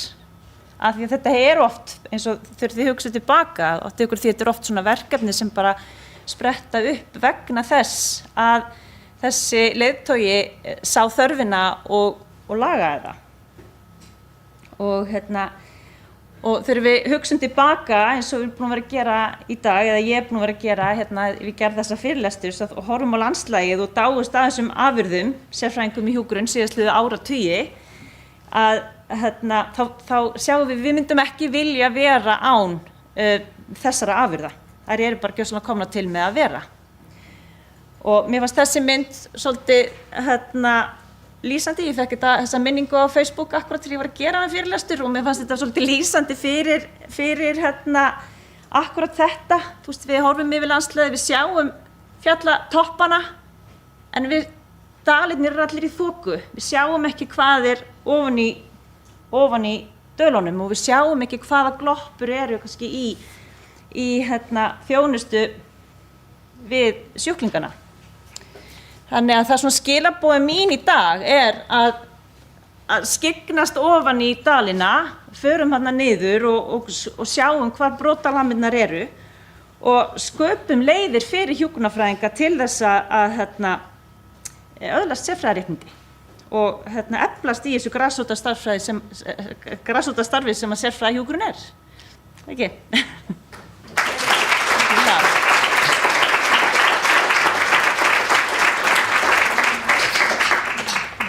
Takk Guðríður fyrir mjög áhugavert erindi og takk allir í dag fyrir áhugaverð og bara skemmtileg erindi og framtíðin svo sannarlega björt. Við ætlum núna að snúa okkur að pallborðsumræðum og kollegi minn, hún Sigga, sem þið þekki allir, hún ætlar að stýra þessu eins og henni er einni lagið. Þannig ég dref mig bara í hlé þangað til þetta er búið. Þú ert ekki lausaldra mála, þú getur þetta að segja. Eigum að taka 5 mínútur þeir megi skjótast fram og ná okkur í kaffisopa. Standa eins upp og fá okkur smá kaffi og við byrjum eftir mínútur.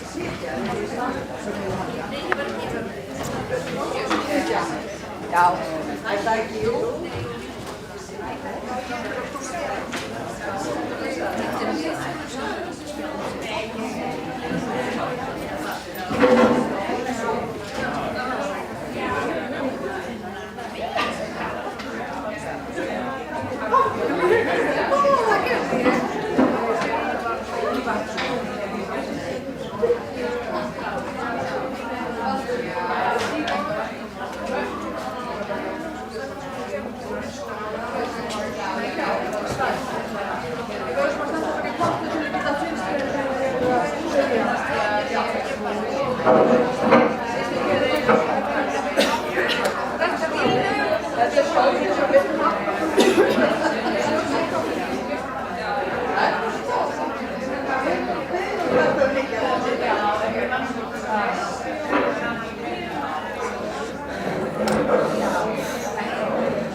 Hvað er þetta til að æfa brjóstaþreifingu eða get ég bara fengið implant hérna? Já, hvernig á að hafa þetta?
Jæja, gott fólk. Á segir þessi þá... Já, þið látið bara ganga. Anna. Jæja, gott fólk. Það kemur til að heyrist ekki í mér. Já.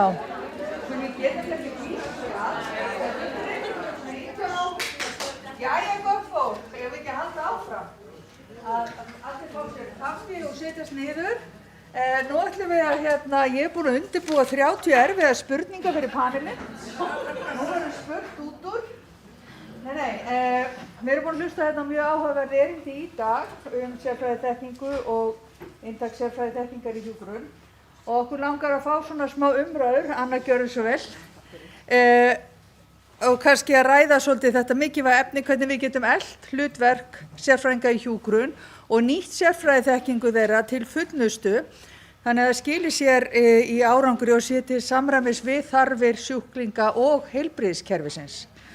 Og það er bara áhugavert þegar maður fer að skoða svolítið hvað er búið að vera að skrifa og rannsaka þetta, að það komi mest óvart því ég rakst á skýrslu frá 2024 frá OECD, þar sem þeir voru að gera úttekt á sérfræðingum í hjúkrun og hvernig þeir væru nýttir innan heilbrigðiskerfis í OECD-löndunum. Og það var gríðarlega mikill munur á því hvort að þetta voru ríki sem eru eins og við svo heppin að vera frekar rík og hafa þjálfaða sérfræðinga til þess að sinna störfum versus það sem voru kannski minni hefð fyrir slíku, en allstað var samt sem áður einhver þróun og niðurstaða þeirra skýrslu var að sérfræðingar í hjúkrun að þeir veittu að það væri sem sagt bættu aðgengi, það væri betri samfella í meðferð og það væri engin sem sagt, það væri alls ekki minni gæði við það þjónustu sem að þar væri meitt miða við aðra.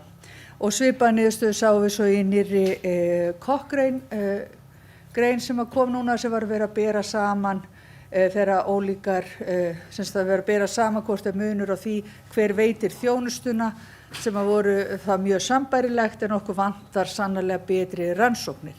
Og fyrir mér snýst þetta ekki að þetta sé einhver sem er að taka störf af einhverjum öðrum, heldur hvernig við erum að þróa þekkingu innan okkar faggreinar til þess að bæta þjónustu við sjúklinga. Þannig að ég myndi kannski bara svona vilja heyra frá hverju ykkar fyrir sig og kannski Runólfur, því að þú fékkst ekkert að tala á hann, að bjóða þér að byrja að svona hvað þættir í starfi sérfræðinga í hjúkrun svona ættu helst að fá auki vægi, hvernig getum við nýtt sérfræðinga í hjúkrun betur í heilbrigðiskerfinu og kannski spítalanum sérstaklega? Já, þetta er náttúrulega áleitin spurning. Ég meina það er ekkert að fjölyrða mikilvægi þessara starfa, en það varðar þessi störf finnst mér og reyndar mörg önnur í heilbrigðisþjónustunni í dag að við þurfum einhvern veginn að huga því hvernig við getum betur nýtt og bara í þágu notenda þjónustunnar og það snertir þá skipulag hvernig við nýtum þannig ýmsu starfskrafta og þar á meðal þá sérfræðinga í hjúkrun og aðra hjúkrunarfræðinga vegna þess að við stöndum frammi fyrir alveg gríðarlegum áskorunum í dag. Ég meina það, og við sjáum þetta bara í fréttaflutningi reglulega. Við vitum alveg að til dæmis á Landspítala að þá er sérhæfð þjónusta á mjög mörgum sviðum alveg framúrskarandi. En það er engar síður að þá er alltaf verið að fjalla alls konar bresti í heilbrigðiskerfinu sem að ræða fólk oft viðkvæma hópa sem ekki fær viðeigandi þjónustu og við þurfum að finna einhverja leiðir til að búa til sterkari heild og ég myndi vilja horfa til sérfræðinga í hjúkrun sem meðal annars lykilaðila í því. Sko, ef við horfum til framtíðar þá verður þetta þannig að við verðum með meira og meira verkefnum og hlutfallslega minna fólki að sinna þeim.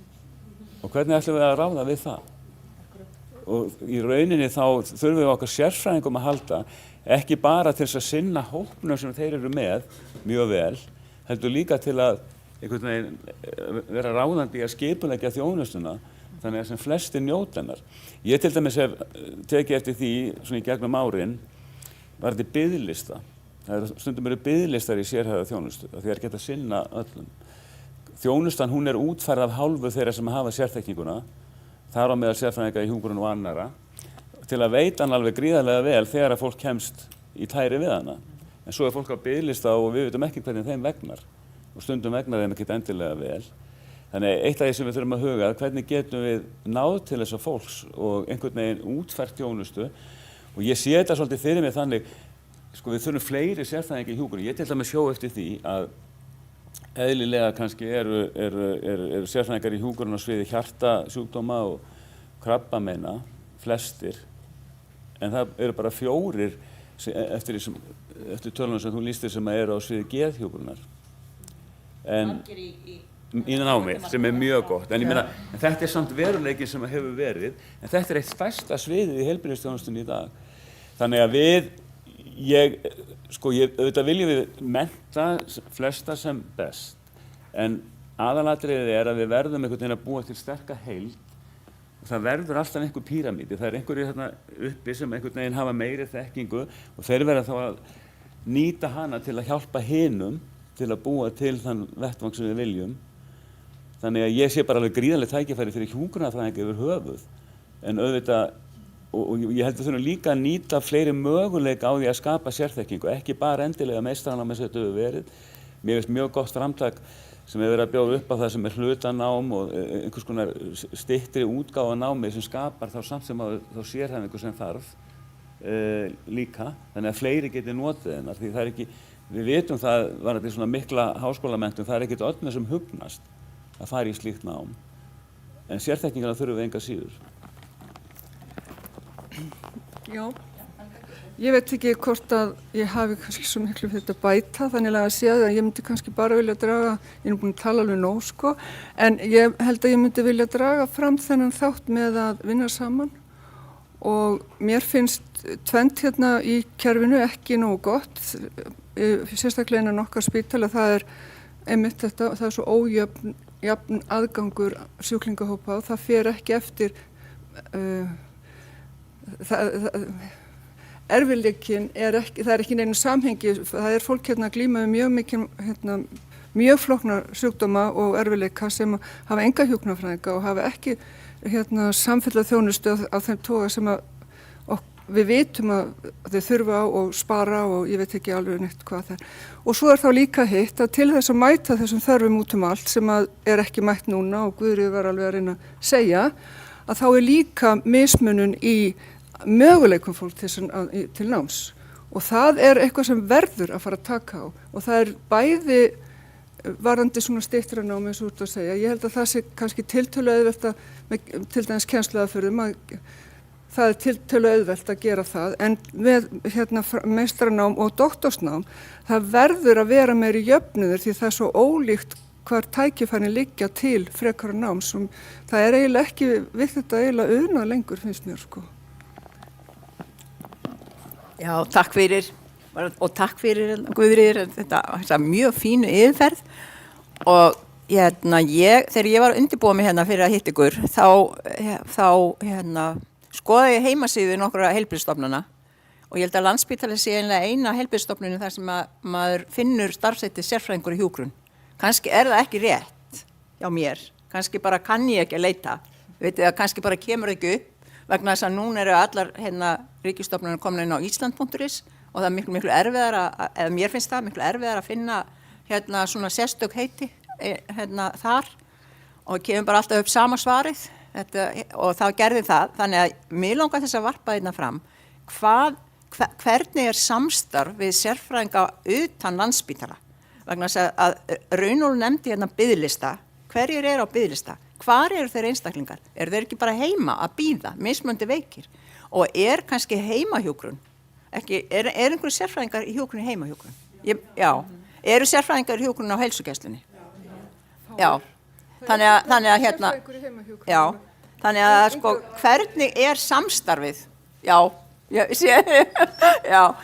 hvernig samstarfið á milli hvernig eru verkefnin unnin eru samstarfsverkefni milli Landspítala þar sem biðin eins og við vitum og þeirra sem eru í feltinu það þannig að einhver verkefni sem að fara á milli sem að gætu mögulega hjálpa til við þetta verkefni sem að Landspítali glími við eins og við heyrum mest það í dag að Landspítali glími við áskoranir, miklar áskoranir eru sérfræðingar í hjúkrun að takast á við þau verkefni að hjálpa fólki sem býður eftir þjónustu.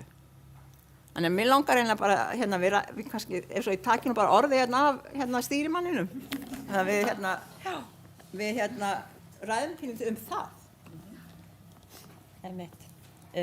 Spurt var, hvernig getum við nýtt sérfræðinga í hjúkrun betur? Sko, ég held að það sé engin sérfræðingur í hjúkrun og spítalanum hér allavega vannýttur. Þannig ég held að sé nú frekar einmitt eins og svari þeirra svolítið gefið til kynna að það þurfi náttúrulega að fjölga þeim og við séum öll sammála það. Og þá ætla ég bara að taka undir líka það sem Helga sagði, að það skiptir svo miklu máli að það sé að stjórnendur, stjórn spítalans styðji við þetta og átti sig á þessu, hvað þetta mikil fjárfesting til framtíðar að fjölga sérfræðingum í hjúkrun og vona að svona samantekt styðji við þá staðhæfingu og við bara eins og á hjartadeildinni, ég veit að það alveg hún sefur ekki, hún Olga, yfir því að vera ofmönnuð, en við finnum ekki fyrir því á gólfinu að við séum ofmönnuð, en það samt ráningabann á deildinni. Og af hverju það? Jú, vegna þess að við erum bara að hjakkast í gegnum það að koma hjúkrunarfræðingum í gegnum meistarnám hratt og vel og veita námsleyfi. Og það kostar og það bara þannig og ég veit líka að það voru fleiri í þessu námi sem að duttu út, það var komist færri aðein vildu í þetta meistaranám og það voru hjúkrunarfræðingar sem duttu út vegna þess að þeir fengu ekki svigrúm frá sínum vinnuveitanda og þetta staðreynd að fólk þarf að hafa efni á því, þetta fólk sem komið úr löngu háskólanámi og með fjölskyldu og komin til þessu fótunum og það þarf bara að þarf að sjá hag í því að mennta fleiri hjúkrunarfræðinga og það þarf að þannig að ég skil ekki alveg hvað það tekur langan tíma að átta sig á því. Já, mér langar að bjóða líka ykkur sem að sitja í salnum að spyrja þetta ágæta fólk út úr. Ég alveg líka með, þeir ekkert laus mig, en ég get líka að tala í allan daginn, ég ætla að hlífa ykkur við því. Marga, gjör svo vel. Mér langar bara að þakka ykkur öllum fyrir ágæta framsögu, en líka ykkur fyrir að koma fram sem hóp. Ég hef auðvitað með ánægju fylgst með framlag margra einstaklinga í þessum hóp og það hefur verið mjög ánægilegt. En ég hef ekki heyrt frá ykkur sem hóp og ég tel mjög mikilvægt að þið komið fram sem hóp því mjög marga vita ekki hvað sérfræðingar í hjúkrun gera almennt og eins og Anna kom inn í þá vissu fáir hér á spítala í upphafi til hvers þyrfti að þróa sérfræði þekkingu. En fyrst vil ég beina auðvelda spurningu til Guðríðar. Þú fórst í flokkun á sviðum og ég saknaði þarna að heyra hvar sérfræðingar flokkaðir í öldrunarhjúkrun og í hjúkrun sjúklinga. Ég fann ekkert í þessu upptalningu en ég tel mjög mikilvægt til dæmis sérfræði þróun á þessu sviði og eins og Helga kom inn á sjúklinga með multimorbidity.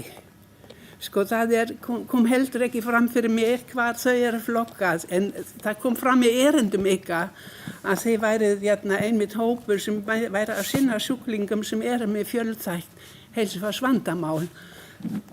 Og ég held að við höfum sem sérfræðingar sýnt fram á að við, eins og Anna kom inn í, að við getum fyrirbyggt innlagnir og við getum stutt innlög á sjúklingum. Ef ég bara vitni svona í dæmi sem ég þekki best til, það voru hér á sínum tíma lagt inn á hverju ári yfir 30 börn vegna svefnvandamála. Skiljið, það kostar spítala ýmislegt og þau sem fengu meðferð hjá barnalæknum fengu oftast lyf. En með að þróa sérfræði þjónustu var hægt að sleppa þessum innlögnum og líka finna önnur úrræði en lyf. Og mér sýnist að þessi þjónusta hafi haldið sér sem mjög ánægilegt og þetta bara eitt dæmi af mörgum þar sem ég held að við getum vel unnið við samfélagið. Og annað þjónustu sem dettur í hug sem dæmi samstarfsverkefni Selma í öldrunarþjónustu þar sem þeir fyrirbyggja örugglega mörg vandamál sem annars myndi enda með innlagningu. Og ég held að sé ýmislegt svona í heilsugæslu sem við þurfum að skoða nána. Meðal annars það svið sem ég hef unnið sjálf mest með, það geðræna áskoranir hjá konum á barneignaraldri. Það komin vinnureglur hjá heilsugæslu í millitíðinni sem ég held, ef þeim fylgt eftir, þá komið í veg fyrir marga innlagnir á geðsviði og svo framvegis. Þannig að það komin svona fordæmi. Við getum örugglega fundið mun fleiri. En ég hef skilið mitt hlutverk mjög mikið sem kennari til að byrja með í hjúkrunarfræði og þetta hlutverk kennara hefur breyst mikið hjá mér sjálfum og hjá mörgum öðrum. Og ég hef heyrt í eitthvað erindum að þið sé með marga hatta, með mörg hlutverk og kennsluhlutverk eitt af því sem eitt af mikilvægum hlutverkum ykkar. Og það stendur fyrir dyrum að breyta hjúkrunarmenntun aftur í háskólanum. En þegar við byrjuðum með háskólanám þá vissum mjög marga ekki af hverju ætti að færa nám hjúkrunarfræðinga í háskóla. Og ég var ein af þeim sem hafði menntast í gamla kerfi með fagmenntun og fór síðan í háskólanám.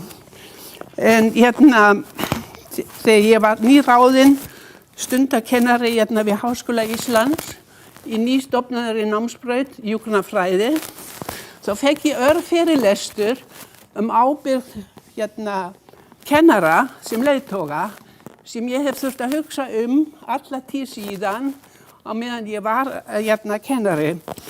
Og hún kom frá einum af þessum leiðtogum hjúkrunarstættarinnar sem ég spurði, sem var yfirmaður mín, hvað á ég að kenna í þessari námsbraut sem var nýtilkomin. Og svarið var mjög stutt og árið var mikið. Hún svaraði, ef þið kennara viti ekki hvað á að kenna, hver á þá að vita það? Og þetta svona örfyrirlestur sem svipað og það sem Anna var að tala fyrst, sem ég vildi deila með ykkur og hafa að þið hafið sem leiðarljós í framtíðinni, því þið eruð að kenna allstaðar, ekki bara í háskólanum, en ég hef vel sérstaklega fyrir mér hvort þessi hópur ræði kennarahlutverk eitthvað sérstaklega. Það sem til dæmis kenna í háskólanum og með stöðu lektora, dósenda og prófessora, hvar eiga þeir að kenna í framtíðinni? Eiga þeir að vera starfsmenn háskólans, starfsmenn spítalans eða með tengda stöður? Hvernig eiga þeir að kenna? Og ekki bara innihaldi, líka hvernig þeir eiga að kenna og hvernig eiga þeir að leiða stéttina þarlega. Og mér langar svona að vita hvort það sé einhver sérstak umræða í þessum hóp kennarahlutverk framtíðarinnar. Því Helga kom dálítið mikið inn í þetta í sínu erindi og hann hefur heilmikið haft að segja þróun þessa hlutverks, en það svona spurning hvernig hópurinn í heil sér þetta hlutverk fyrir sér á næstunni. Já, það spurning, vilt þú reyna að svara þessu? Þetta mjög létt og Fyrsta spurningi var náttúrulega sem ég bara kenni AI og bara tók öldrunarhjúkrunina út og örugglega einhverja fleiri byrst afsökunar á því og alls konar bökuð orð líka og svona sem að ég gafst upp á að láta hann leiðrétta, reyndi 10 sinnum en þetta verður ekki opinber gögn, þannig að það þurfa ekki að hafa ágjörð því, þetta bara og bara svona til þess að hafa hugmynd hvernig þetta lítur út en já, sko við erum með svona samráðsvettvang sérfræðinga í hjúkrun á spítalanum, gengur ekkert rosalega vel kannski að hittast af því að höfum svo mikið að gera, svo vel nýtt. En undanfarið, ég bara verði viðurkenna, við höfum ekki talað það hefur ekki verið til umræðu neitt í tengslum við kennslu við háskólann, ekki í þeim samráðshópi. Annar svona samráðsvettvangur eru stefnuráðsfundirnir sem Ólafur heldur úti, og þar náttúrulega líka verið að ræða verkefni spítalans.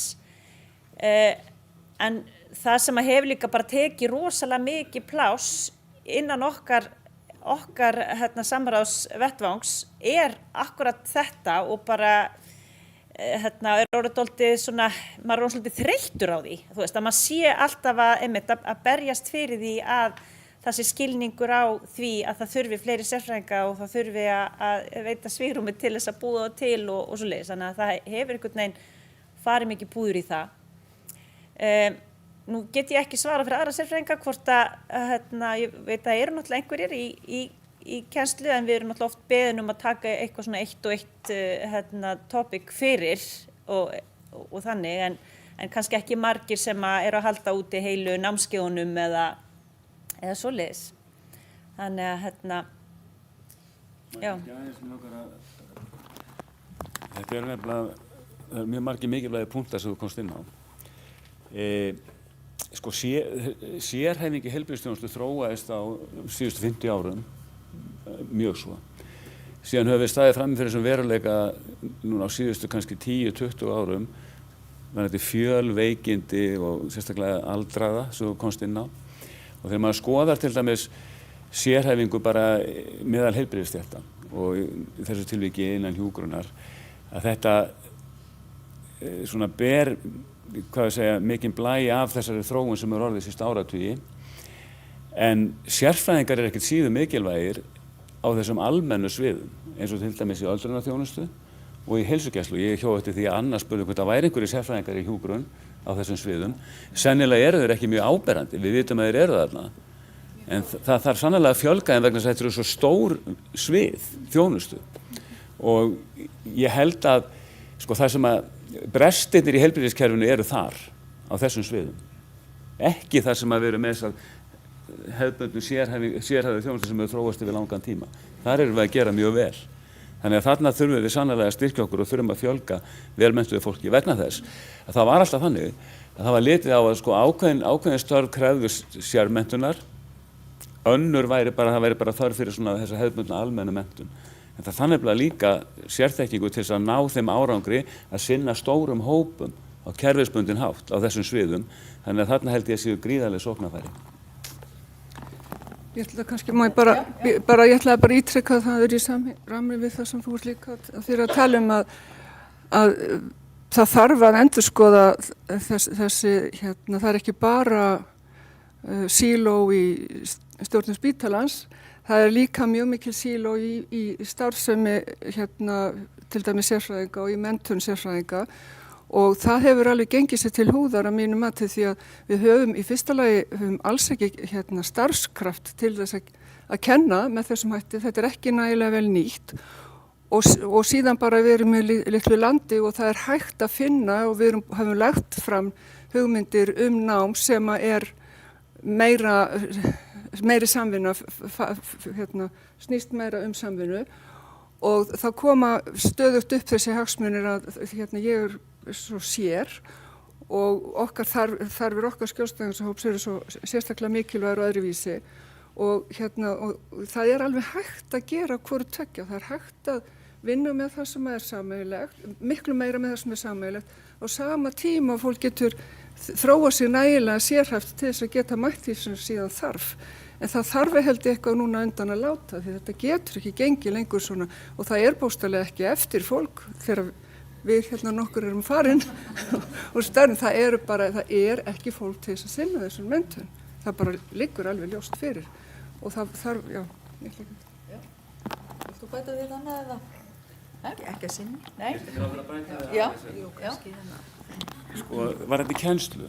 Við þurfum líka að fara að huga því að við þurfum að kenna á einhverju leyti á annan hátt en gert hefur verið.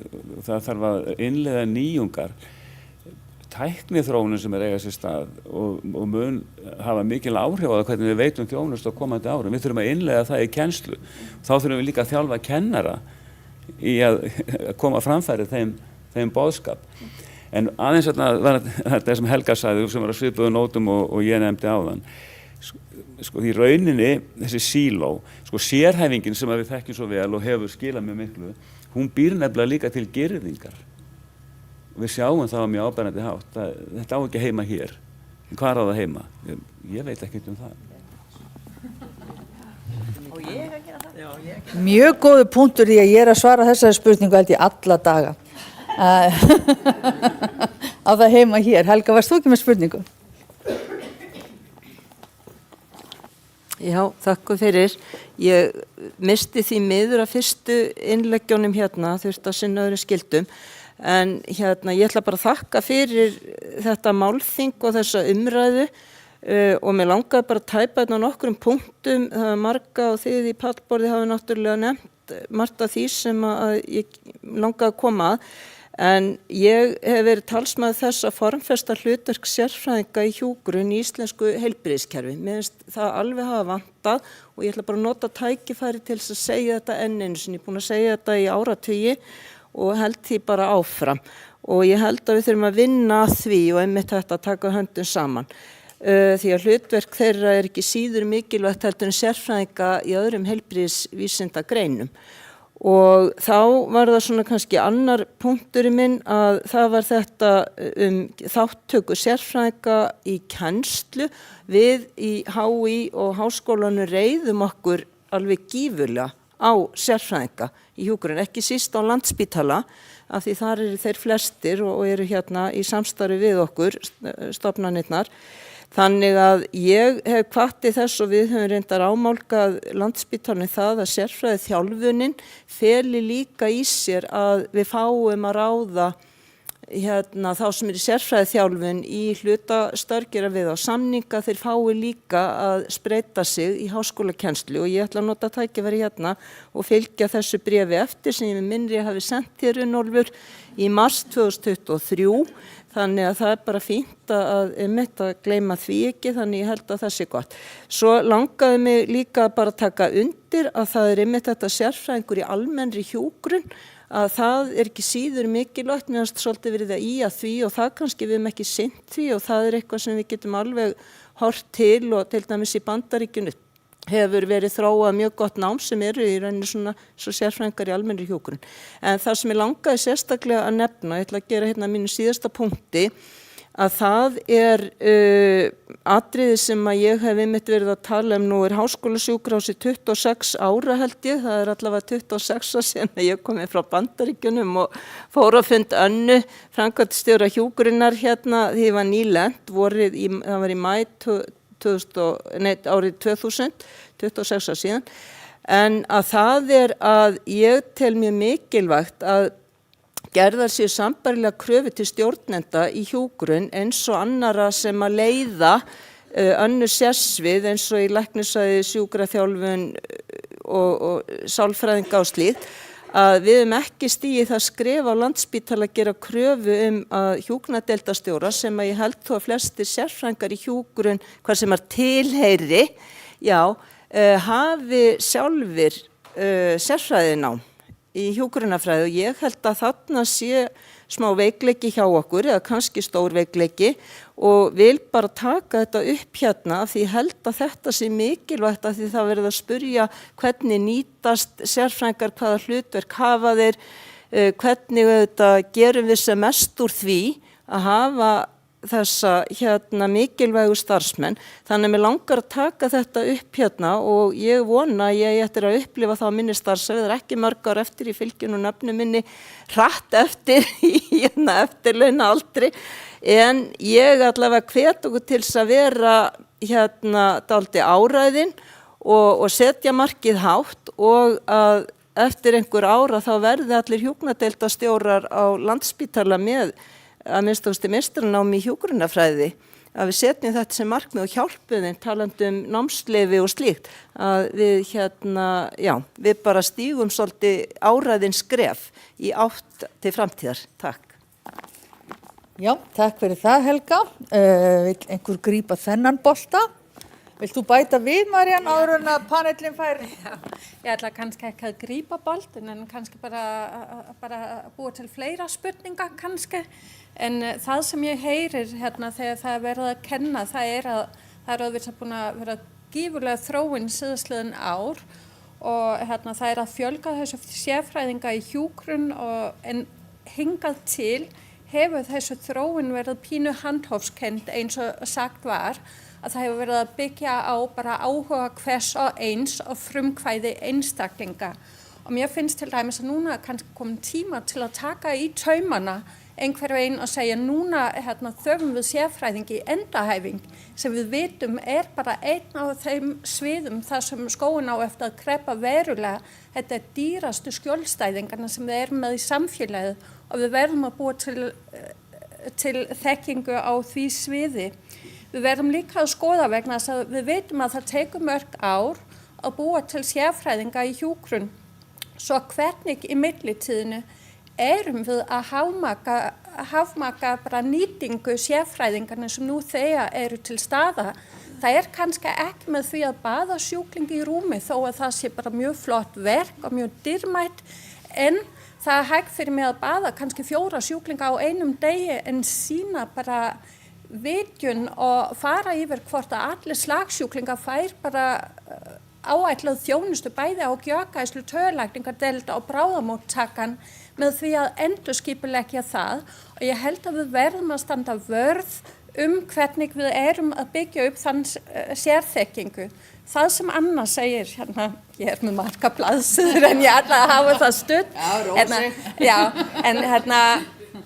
En það er mikilvægt að við hugsum ekki bara Landspítalinn, ferli sjúklinga í gegnum heilbrigðiskerfið í heild sinni vegna þess að ef við ekki tryggjum flæðið þá er það bara stifla innan kerfisins sem við sjáum svo vel í daglega. Og við verðum að taka virkan þátt í landsáætlanir, það sem við erum að takast á við transition sem er óbúslega mikilvæg hugtak og hvernig við þurfum að vera með gæðavísa á því sviði og við verðum að rannsaka þessu gæðavísa og verða í samstarfi við landlækni það. Svo ég held að það er margt sem við getum gert bara hér og nú, bara með því að skilgreina og endurskipuleggja og setja fram bara raunhæf markmið hvað þurfum við á að halda hér og núna. Ég held til dæmis bara einn leið til kannski bara að spara tíma sérfræðinga ef við erum að taka kennslu.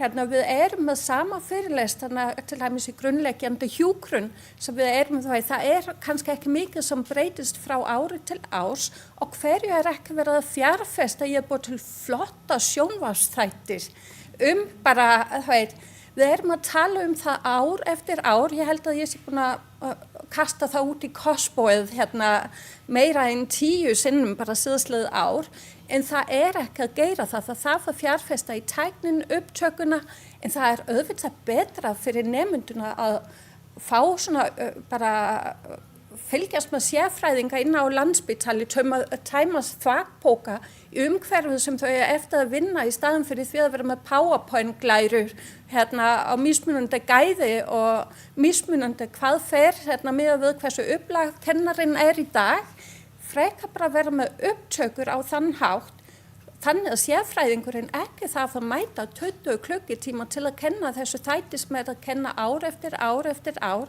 frekar nota sérfræðingarna til að fara inn, bara læra að kenna nemynduna að forgangsaða, nota klínisk dæmi eftir þau eru búin að horfa á þættirna og við verðum að hugsa á svona endurnýjun og einmitt eins og ég segi ekki vannýta sérfræði þekkingin á þann hátt. Og svo síðasta máli, svo ég búin. Við verðum að muna að besta kennslan og kennslutækifærin myndast þegar við erum að kenna fólk andliti til andlits og það bara kennslan sem fara fram bara í rapportið inni á deildum. Við sjáum fólk að fá rapport fyrir framan tölvunu, þau eru að lesa sér til sjúklingin, það ekki gott. Bara það einhver sem segja allir sjúklingar þurfa að fá kyngingaskimun eða kyngingamat. Þetta getur svo stundum verið betra heldur en heila fræðsludag sem kostar kassan líka svo við verðum bara að hámarka þessu klínisk tækifæri sem gefst til kennslu, hafa sérfræðingarna á staðnum til að segja, heyrðu, kyngingaskimun öllum slagsjúklingum. Óráðsmat dugar kannski ekki hjá slagsjúklingum. 70% greinast með óráð samkvæmt okkar skimunartækja á Landspítali sem ekki með óráð. Við verðum að skilgreina hvað skipta máli innan okkar sérsvið og alla fólk rétt upp. Uppeldisstöð, við þurfum að koma henni á, hver vill kommentera á, nú eru komið mjög margir þættir, ég held að við séum dálítið mikið líka að tala um kennslu og ég tek algjörlega undir með þér Runólfur, við þurfum að virkilega að uppfæra hvernig við ætlum að kenna þessum stóru hópum og hvernig við náum til fólks og ég held að myndin þín frá AI sýnir okkur að við vitum það alveg að nemendur eru að fara þarna inn, ég er farin þarna inn sjálf, en við vitum það líka að garbage in, garbage out, þannig við þurfum virkilega að huga því líka bara í öllu sem við gerum hvernig við ætlum að sinna kennslunni. Ég held að við höfum kallað svolítið eftir því að sérfræðingar í hjúkrun og háskólinn tali svolítið betur saman og þá einmitt eins og Maríanna kom inn á með þessa klínísku kennslu. En vill einhver... Nei, mér langar svo nemendur voru að undirbúa spurningar eða pæla í. Er eitthvað sem brennir á ykkur núna? Að því við erum að ljúka þessu. Að segja, fyrirgefið panel þér. Mér finnst það að nemendur, það finnst það verkefni. Mér finnst kannski bara að þeir eru búin að koma svolítið inn á punktin með svona live-kennslu á netinu og tímum. Að því að námið líka þannig byggt að þú veist þessu klínisk lífverðis og meinafræði, ég þarf ekkert að vera í uppkvæmda þarfkenna. En á meðan svo, þú veist, þetta alveg svona 50-50 sem að ættir að skipta með þig, sem væri virkvæmlega, en ekki alls ekki allir. Nei og svo getur maður líka að hugsa með öðruvísi nálgun heldur en endilega bara fyrirlestra því að við vitum að fyrirlestra eru nánast gagnslausir. Ég vil aðeins að koma inn á þessi mikilvæga mál sem að það verið nefnd hérna. Menntun heilbrigðisstétta í ýmsum faggreinum er farin að verða risastór áskorun. Fyrsta lagi þurfum við að mennta miklu fleiri en áður. Í öðru lagi þá eru gerðar miklu meiri kröfur heldur en áður. Og hérna í gamla daga, ég meina fólk fór bara sjálft út af örkinu og aflaði þessi menntunar og kom tilbaka. Þetta er ekkert svona í dag, ég meina það er ekki, og þetta varðar ekki bara hjúkrunarfræði, þetta varðar alla greinar og ef það er verið að hvetja fólk til sérmenntunar þá bara spurning hver á að borga og að því að Helga nefndi fjármögnun, ég meina þetta er alveg mál sem að það er sótt mikið að Landspítala varðandi þetta vegna þess að þetta er stærsta stofnunin og stærsta menntastofnunin en það er engin fjármögnun fyrir þessu og ég held að ráðuneytin bæði sem sagt heilbrigðisráðuneytið og háskólaráðuneytið verða að fara að sinna þessum málaflokki og það líka skilgreina, ég meina hvernig á þess að vera háttað, ég meina hvað á að ganga langt, ég hef komið til móts við þetta fjárhagslega. Erlendis er sama kannski på teninum, þar er til dæmis lögð áhersla víða á það að nemandinn hann í rauninni, hann er studdur en hann greiðir fyrir það með sínum störfum og þá er líka lögð áhersla á aukna skilvirkni og hraða sem er reynda mjög mikilvægt að horfa til framtíðar því að hvernig ætlum við að sinna öllum þessum verkefnum ef við náum því ekki. Þannig það eru alls konar hliðar á þessu sem við þurfum að hugsa því þetta kostar peninga þegar upp er staðið, tíma og við þurfum að geta skipulagt á starfsemina að við getum mist starfskraftana út af stofnununum til að sinna því sem snýr að svona fræðilegri menntun og svo framvegis. Þannig að ég held að við erum að glíma við alls konar erindi sem að varða þetta og það verður bara að taka þetta upp á stig ráðuneyta og marka einhverja stefnu til framtíðar.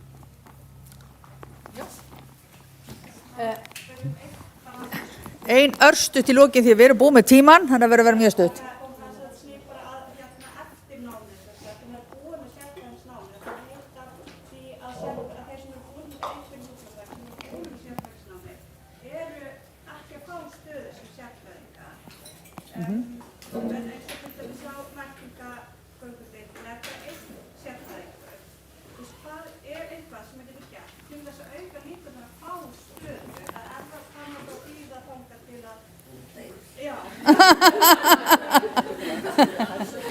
Ég held nú að bara í ljósi tíma sem við verðum að sleppa kannski þessari spurningu núna. Mjög mikilvæg spurning og Já. akkurat það sem er verið svolítið barningurinn hér Já. og þar kemur En þar þarf spítalans. Þarna þarf að kortleggja þarfinnar. En mér langar bara að þakka ykkur öllu kærlega að fyrir málþingið og fyrir panelin.